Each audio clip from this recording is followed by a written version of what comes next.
আমরা তাৎক্ষণিকভাবেই সিদ্ধান্ত নিয়ে তথ্য সংস্কৃতি দপ্তরের সামনে এসেছি। আমরা দেখেছি আগরতলা বইমেলায় গত 6 বছরে চূড়ান্তভাবে এর সাংস্কৃতিক গুণমান, বইমেলার মধ্য দিয়ে যে জীবনের জয়গানের কথা প্রচার হতো, মানবিক মূল্যবোধের কথা প্রচার হতো, তার চূড়ান্ত অবনমন ঘটেছে।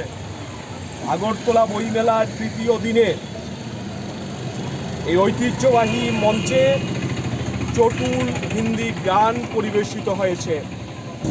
এটা চূড়ান্তভাবে নিন্দনীয়। তথ্য সংস্কৃতি দপ্তর, যাদের অধীনে এই বইমেলা পরিচালিত হচ্ছে, তারা নীরব।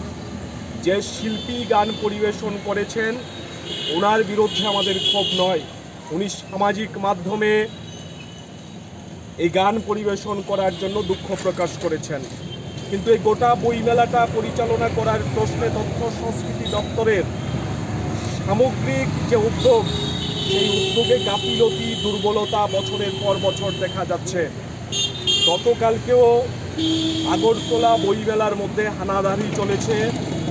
স্টলের যে সাজসজ্জা তা ভেঙে নতুনভাবে করতে বাধ্য করা হয়েছে। চূড়ান্তভাবে বইমেলাকে কেন্দ্র করে এই রাজ্যের সরকার বিভাজন করছে, অপসংস্কৃতির আমদানি করছে। 2019 সালে আমরা দেখেছিলাম ছাত্র সংবাদের স্টল, একটা বই রাখার জন্যে, যে বই আদতে কোনো ব্যান্ড করা বই নয়, তারপর সেই স্টলকে বন্ধ করে দেওয়া হয়েছিল। আদালতের রায়ে ছাত্র সংবাদের স্টল খুলেছিল। সেদিন বামপন্থী সংগঠন পরিচালিত ছাত্র সংবাদের স্টলের উপর আক্রমণ দিয়ে, আঘাত দিয়ে এরা শুরু করেছিল।